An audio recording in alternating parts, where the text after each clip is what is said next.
Good day everyone. In this video, I'm going to tell you about my personal history and it's all about my experience going to Bohol. So, let's go.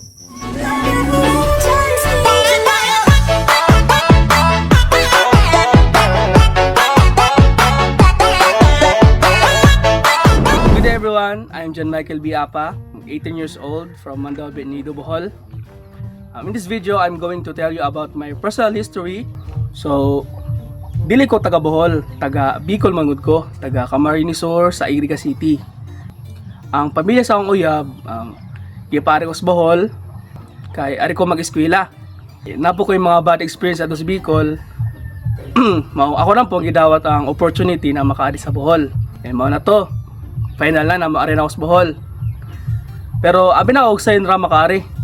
Kay mo sakay makagbus from terminal anya maato na kasi eroplano pero dili kay 2021 man to, which is lockdown pa, napay curve, napay COVID. So daghan ko gyagyan mga problema that time.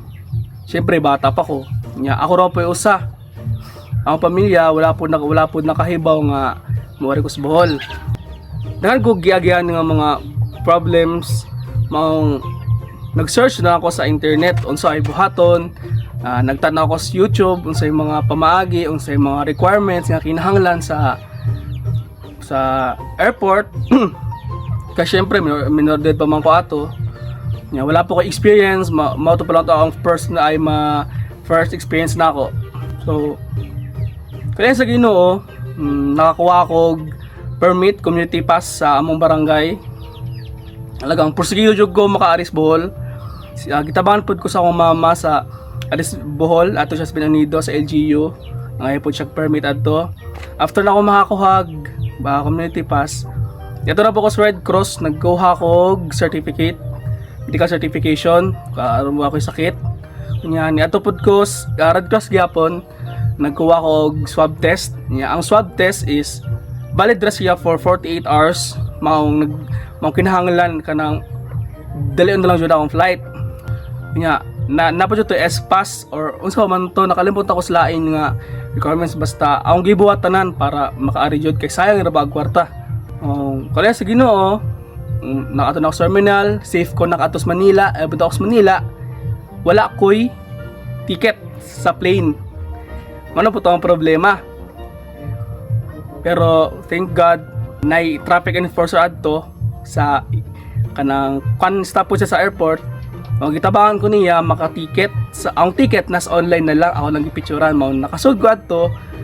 Nya then na nakusod ang flight na ako ugma pa. To nagpaabot ko kabuntag.